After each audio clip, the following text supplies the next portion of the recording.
Gold trusted gold buyers మీరు తాకట్టు పెట్టిన బంగారాన్ని విడిపించి ఈ రోజు ఉన్న మార్కెట్ ధరకు కొనబడును.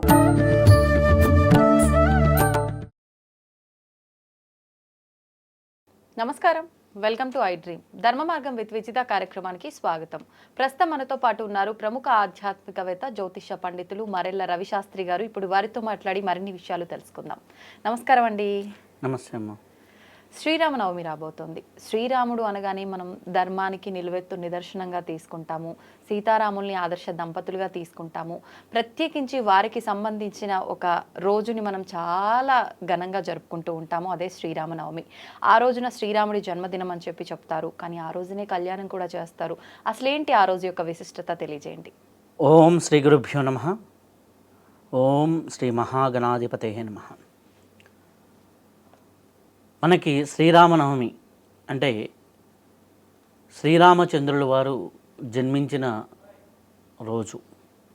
మనకి నవమి రోజున మధ్యాహ్నం కర్కాటక లగ్నంలో, కర్కాటక లగ్నం అంటే మనకి 12 గంటల ఆ ప్రాంతం అవుతుంది.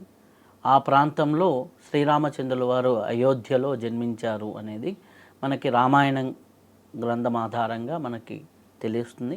అదే మనం తరతరాలుగా ఫాలో అవుతూ వస్తూ ఉన్నాం. ఆ సమయంలో మనం ఏం చేస్తాం అంటే శ్రీరామనవమి మన నేషనల్ ఒక ఎమోషన్. ఎందుకు అయోధ్య రామ మందిరం మనకి అయిపోయిన రోజున జనవరి 22న ప్రతి ఇల్లు పులకరించింది. అంటే ఒక సింగిల్ థాట్తో దేశమంతా ఉన్నది నాకు తెలిసి ఆ రోజే స్పందించడం అనేది చాలా, ఆ రోజు ఆ రాముల వారిని చూడటం అనేది, స్పందించడం అనేది ఆ రోజే అన్నమాట. నేను రీసెంట్గా కూడా అయోధ్య వెళ్ళొచ్చాను, ఒక 10-15 డేస్ బ్యాక్ వెళ్ళొచ్చాను. అయోధ్య ఇంకా కన్స్ట్రక్షన్ ఇంకా ఉంది, చాలా ఉంది. ఇప్పుడు ఓన్లీ 30% అయింది, ఇంకా 70% దాకా ఉంది. కానీ ఎంత అద్భుతంగా ఉంటుందంటే చాలా అద్భుతంగా ఉంటుంది. దాదాపులో 107 ఎకరాల ప్రాంగణం అయోధ్య రామ మందిరం. 107 ఎకరాల ప్రాంగణం. ఎందుకంటే అక్కడ తెలిసిన వాళ్ళు ఉంటే చుట్టూరు ఆ ప్రాంగణం మొత్తం తిరిగి చూశాను అన్నమాట. ఆ ప్రాంగణం మొత్తం తిరిగి బాగా మొబైల్ పెట్టేసి వీడియోలు తీసుకొని ఛానల్లో ఉపయోగపడుతుంది ఫ్యూచర్లో అని. కాకపోతే ఒక అద్భుతమైన ప్రదేశం, చాలా విజనరీతో ఆలయ నిర్మాణం కూడా జరుగుతుంది. అయితే శ్రీరామచంద్రుల వారు మనకి జననం అనేది శ్రీరామనవమి రోజున, నవమి రోజున మధ్యాహ్నం కర్కాటక లగ్నంలో వారు జన్మించడం జరిగింది. ఆ సమయాన్ని మనం చాలా పవిత్రంగా భావించి ముఖ్యమైన రామక్షేత్రాలన్నీ కూడా మనకి తెలుగు రాష్ట్రాల్లో చూసుకుంటే తెలంగాణకి ఇప్పుడు భద్రాద్రి భద్రాచలం ఒకటి, అటు ఆంధ్రప్రదేశ్లో ఒంటిమిట్ట, ఈ క్షేత్రాల్లో ప్రధానంగా బాగా చేస్తారు. ఇక్కడైతేనేమో మనకి నవమి రోజున కళ్యాణం చేస్తారు, అక్కడేమో పౌర్ణమి సాయంత్రం అంటే ఆఫ్టర్ 5 డేస్ తర్వాత అక్కడ పౌర్ణమి రోజున కళ్యాణం చేస్తూ ఉంటారు.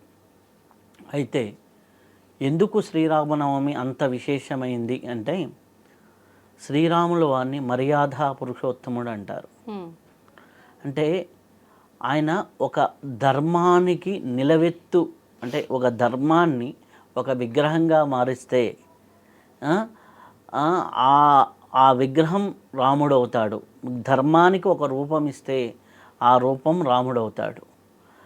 ఎందుకంటే ఇంతమంది మహానుభావులు, ఇంతమంది దైవ పురుషులు, అవతార పురుషులు భూమి మీద ఉన్న రాముల వారికి ఎందుకు అంత ప్రాశస్త్యం? రామాలయం లేని ఊరు ఉండదు. అవును. ఎందుకు అంటే రాముల వారు ఆచరించింది ధర్మం, తండ్రి మాటకి కట్టుబడి చేశారు. మనకి రామాయణం ఎందుకు అంటే ప్రతి ఒక్కటి ఆచరణ యోగ్యమైనదిగా ప్రతి ఒక్కటి చూపించేది. అందుకనే మనకి ఇప్పటికీ వాడేది ఏంటంటే రామరాజ్యం రావాలి అని ఎలక్షన్ అప్పుడు అది ఒక వర్డ్ అవుతుంది, రామరాజ్యం తెస్తాం లేకపోతే రామరాజ్యం రావాలి అని. ఇలా మనకి ఎందుకంటే రాముడు పరిపాలించినంత పరిపాలన, రాముడిలాగా చేసినటువంటి ఇది రాజ్యము ఇప్పటి వరకు మళ్ళీ జరగలేదు. కాబట్టి అదే మనం వర్డ్ అనేది ఉంటుంది. అయితే మనకి సాధారణంగా శ్రీరామనవమి రోజున రాముల వారి కళ్యాణం జరుగుతుంది. కళ్యాణం జరిగిన తర్వాత మనకి ఎక్కువ సౌత్ ఇండియాలో అయితే పానకము, వడపప్పు ఎక్కువ ప్రసాదంగా ఇస్తారు. ఇప్పుడు కళ్యాణం అన్నారు కదా, ఆ రోజున కళ్యాణం చూడడానికి ఇంట్లో అంటే కూర్చొని ఉన్న ముసలోళ్ళతో సహా ఆలయానికి వెళ్ళాలని ఆలోచిస్తారు. అంత పుణ్యము కళ్యాణం చూస్తే ఏంటి నిజంగా ప్రయోజనం ఏంటి కళ్యాణం చూడటం వల్ల? అంటే ఒక దైవ కళ్యాణం కానీ చూసినప్పుడు మనలో తెలియని ఒక ప్రశాంతత ఫస్ట్ అయితే వస్తుంది. ఇది కామన్గా అందరికీ జరిగేది. ఒక ఆ అంగరంగ వైభవాన్ని చూస్తున్నప్పుడు అక్కడ ఆ పూజల్లో మాలలు మారుస్తున్నప్పుడు కానివ్వండి, జరగాబలం పెడుతున్నప్పుడు కానివ్వండి, ఎదుర్కోల సందర్భాలు కానివ్వండి, ఇవన్నీ ఆహ్లాదంగా ఉంటాయి, మనసుకు తృప్తిగా ఉంటాయి, అద్భుతంగా ఉంటుంది. ఫస్ట్ బేసిక్గా అయితే మనకు కనిపించేది. అలాగే దైవ కళ్యాణం నిజంగా వైకుంఠంలో ఇలానే జరుగుతుందా అన్న భావనతో ఆధ్యాత్మికంగా కూడా మనసు పులకరించి ఒక ఆధ్యాత్మిక కోణం అవుతుంది. ఇది కాకుండా చాలామందికి కళ్యాణ దోషాలు ఉంటాయి. కుజ దోషమని మామూలుగా మనకి చూసుకుంటే కొంతమందికి వివాహం కాని వాళ్ళు ఎప్పుడైతే ఒక కళ్యాణాన్ని ఆస్వాదించారో ఆ కళ్యాణం తాలూకు ఉన్న నెగిటివ్ కర్మలు పోతాయి. కాబట్టి అందుకు ఒక రకంగా కళ్యాణం. ఇంకోటి ఈ కళ్యాణం అక్షింతలు ఉంటాయి కదా, స్వామివారి కళ్యాణం తలంబరాలు అంటారు కదా, అక్షింతలు తలంబరాలు. ఆ తలంబరాలు అక్షింతలు తీసుకొని నెత్తి మీద కానీ ఆశీర్వచనం చేస్తే పెద్దవాళ్ళు పిల్లలకి, అవి కూడా వాళ్ళకి కళ్యాణానికి సూచిక అవుతుంది. మంచి వాళ్ళకి అంటే అమ్మాయికి అయితే మంచి అబ్బాయి భర్తగా రావటం, మంచి అబ్బాయికి అయితే మంచి భార్య రావటం అనేది జరుగుతూ ఉంటుంది. అంటే ఒక పాజిటివ్ ఎనర్జీ, పాజిటివ్ వైబ్రేషన్. ఇక్కడ అంతా కూడా ఏంటంటే మన సనాతన ధర్మంలో ప్రతి ఒక్కటి కూడా ఒక పాజిటివిటీని, ఒక తృప్తిని, సంతృప్తిని పెంచే విధంగానే ప్రతి కార్యము ఉంటుంది. అలాగే మనకి ఇప్పుడు పానకం వడపప్పు ఇస్తారు.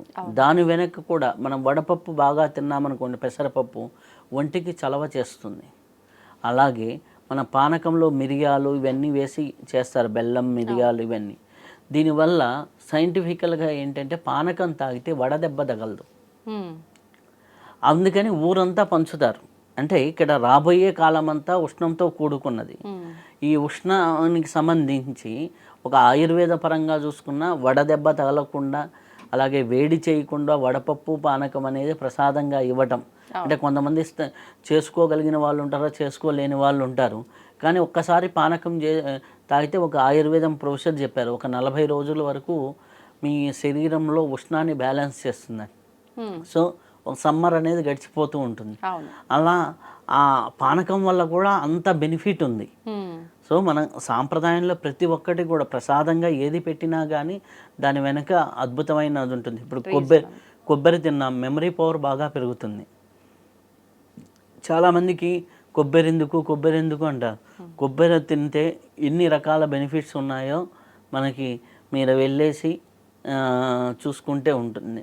కొబ్బరి నీళ్ళని తీర్థంగా తీసుకుంటే లోపల అల్సర్స్ ఉన్నా మనం నోటిపూత పూసినప్పుడు మనం కొబ్బరే తీసుకుంటాం. అన్ని రకాల బెనిఫిట్స్ ఉన్నాయి.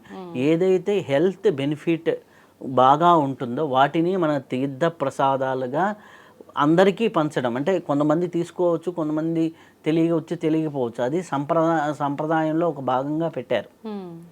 కాబట్టి మనకి శ్రీరామనవమి కాదు, ఏ పండగ వచ్చినా కానీ దాని వెనుక ఉన్నటువంటి చేసే క్రియలన్నీ కూడా మనిషిని మానసికంగా ఆనందంగా ఉంచడానికి, ఆధ్యాత్మికంగా ముందుకు నడిపించడానికి, ఆరోగ్యపరంగా ఇబ్బందులు లేకుండా చూసుకోవడానికి, ఇవన్నీ కారణాలతో ప్రతి ఒక్క కార్యాన్ని మనకి పెట్టడం అనేది, అంటే మన పెద్దవాళ్ళు తీసుకురావడం అనేది జరిగింది. అది సాంప్రదాయంగా అలవాటు చేశారు. దాంట్లో ఇప్పుడు మనం ఏమైపోయాము అంటే క్రియ చేస్తున్నాం, దాని వెనక ఉన్న కారణాన్ని మర్చిపోతున్నాం. అదే సమస్య అవుతుంది. కాబట్టి మనకి వచ్చే ఈ శ్రీరామనవమి అనేది చాలా అద్భుతమైనటువంటి పండగ. దీన్ని ఎవరైతే ఆ రోజున అద్భుతంగా ఉపయోగించుకుంటారో చాలా అద్భుతమైనటువంటి ఉంటుంది. ఆ రోజు రాముల వారికి పంచామృత అభిషేకం తర్వాత స్వామివారికి అలంకరణ తర్వాత తీర్థప్రసాదాలు నైవేద్యం అయిపోయిన తర్వాత స్వామివారి కళ్యాణం అయిన తర్వాత పానకాలు ఇవన్నీ చేయటం. అలాగే పల్లెటూరులో అయితే సాయంకాలం ఇంటింటికి వారు పోస్తూ ఊరేగింపుగా వస్తారు స్వామివారు. అలా ఊరేగింపు ఇవన్నీ కార్యక్రమాలు చాలా సందడిగా జరుగుతూ ఉంటాయి. దాన్ని అందరూ చూసి వారు తరిస్తే ఇంకా అద్భుతంగా ఉంటుంది. ఇంకా ఆ రోజు చేయవలసింది ఏంటి అంటే కుదిరితే రామాయణ పారాయణ, లేకపోతే ఇంకా రామాయణాన్ని వినండి. ఇప్పుడు యూట్యూబ్లో పెద్ద పెద్ద మహానుభావులు చాగంటి గారు చెప్పింది కానీ చాలా అద్భుతంగా ఉంటుంది రామాయణం. అలాగే ఉషశ్రీ గారు చెప్పింది ఉంటుంది. ఇలా కొంతమంది రామాయణాలు చాలా ఆడియోస్ చాలా బాగుంటాయి, అవి వినగలిగితే చాలా బాగుంటుంది. అలాగే రామరక్షా స్తోత్రం అది పారాయణ చేసుకున్న చాలా అద్భుతంగా ఉంటుంది. అలాగే మనకి అందరికీ ప్రసిద్ధమైనటువంటి శ్రీరామ జయ రామ జయ జయ రామ అనే నామజపం కూడా మనకి తులసీదాస్ గారు రచించారు. సమర్థ రామదాస్ గారు దాన్ని ప్రచారం చేశారు. కాబట్టి శ్రీరామ జయరామ ఆ మంత్రాన్ని బాగా పఠనం చేసుకుంటూ భజన చేసుకుంటూ ఉండటం కానీ, ఇవి ఏవి చేస్తున్నా కానీ రామ అనే పదంలోనే అద్భుతం ఉంది. శ్రీరామ అంటే శ్రీ అంటే శక్తి బీజం, రా అంటే ఓం నమో నారాయణలో ఉన్నటువంటి రకారం, మా అంటే ఓం నమ శివాయలో ఉన్నటువంటి మకారం. కాబట్టి ఈ 3 ప్రధాన అక్షరాలు అంటే రా తీసేస్తే నమో నారాయణలో రా తీసేస్తే మీనింగ్ ఉండదు, నమశివాయలో మా తీసేస్తే మీనింగ్ ఉండదు. మూల అక్షరాలు శ్రీ అంటే అమ్మవారిది, శ్రీరామ అనే నామం పలకటమే చాలా అదృష్టం. అలాగే వీలైన వాళ్ళు రామకోటి రాయటం ప్రారంభించండి. ఆ రోజు నుంచి రోజు 108 సార్లు రాయడానికి మనకి హార్డ్లీ ఒక 3 to 5 minutes పడుతుంది. రోజు ఉదయం స్నానం చేసిన తర్వాత రామకోటి రాస్తూ ఉంటే శ్రీరామ శ్రీరామ అనేది చేస్తూ ఉంటే చాలా అద్భుతంగా ఉంటుంది. ఆ రామకోటి అట్లా రాస్తూ ఉంటే వాళ్ళకేంటి రాముడి యొక్క లక్షణాలని తలుచుకుంటూ ఆ భావన చేసుకుంటూ చేస్తూ ఉంటే తెలియకుండానే వీళ్ళల్లో ఆ సౌమ్యత, ఆ లాన్యత, ఆ ధైర్యము, మళ్ళీ సౌమ్యత ఒక పక్క ఉండాలి, రెండో పక్క ధైర్యం ఉండాలి.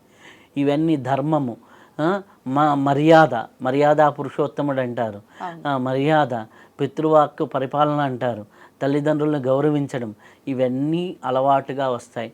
ఇంకా చిన్నపిల్లలకి స్కూల్కి వెళ్ళే పిల్లలకి స్నానం చేసిన తర్వాత శ్రీరామ అనేది రాయటం అలవాటు చేయించండి. కనీసం ఎంతో కాదు, వాళ్ళకు ఓపిక ఉన్నన్నిసార్లు, ఓ 10 సార్లు రాస్తారా, 20 సార్లు రాస్తారా, వాళ్ళకి టిఫిన్ పెట్టే గ్యాప్లో అది రాయించండి.